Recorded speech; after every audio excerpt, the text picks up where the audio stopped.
To Daily Caller News Foundation Editor-in-Chief Chris Bedford and Independent Women's Forum Senior Fellow Patrice Lee Onwuka. Patrice, let me start with you. Obviously, Connor Lamb, he ran as an anti-Pelosi. He's pro-guns, anti-abortion, pro-tariffs.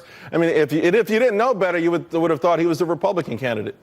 I mean, he was a Trump Democrat. As you laid out, he supports lots of issues that, unfortunately, for the Democrats, many in their base would totally disagree with. And when you consider that, a lot of Democrats right now are trying to figure out how they can appease those who are very far left and still try to reach out to those in the center who voted for President Trump, this is probably more of an anomaly than anything else. Yeah, Chris, it might be an anomaly, and I think that's how the GOP is soothing themselves today. But how does this guy usurp President Trump's message and his accomplishments? How does he get the steelworker vote when President Trump is out there fighting for steelworkers?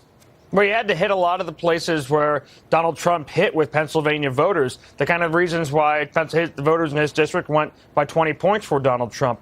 And he checked all of the boxes. He was a Marine Corps veteran. He didn't attack the Second Amendment rights. He talked about ways to figure out the coal problem, although if you look into his coal record, he actually says, I'm pro-coal, but there's nothing we can do to save these jobs. If you look into his abortion record, he says, I'm against abortion, but I would vote for late-term abortion. So he kind of went back to a little bit of the old Democratic book of talking about working-class issues that these people care about and really just dodging the more socially awkward questions for them on those issues and just trying to push them away. And that's not really what the DNC's been doing. The DCCC has not been funding candidates who actually were against abortion, and the base is so viciously against it. I'd be amazed to see if they could follow this playbook elsewhere in the country. What does it mean then, Patrice, for the midterms? I mean, what can we glean from it, if anything at all? Is this just, to your earlier point, perhaps some sort of strange anomaly that can't be replicated anywhere else?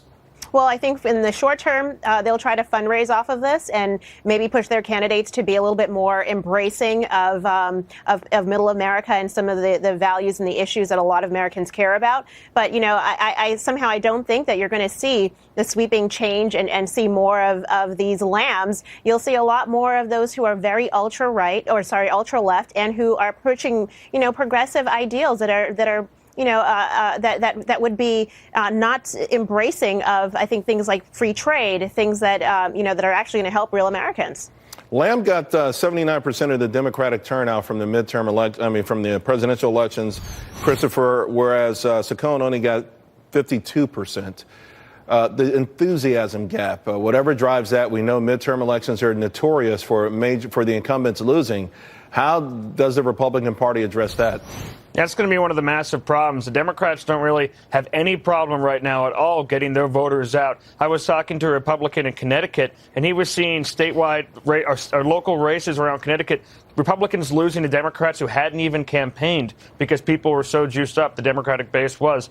Republicans have to do a lot to try and counter that. They've probably pushed their tax reform, attack the Democrats. And I think that one of the things that they ought to consider, what they're doing right now, is, well, the mainstream media, a lot of it's getting very excited about this gun control pushes and calling it a new era. If the Republicans return to the playbook of, hey, Democrats are actually seriously this time coming for your guns, that plays extremely well. It excites a group of voters that are often Republican voters, single-issue voters, at a level that if they actually feel like that's happening, will come out for the GOP. Patrice, your thoughts?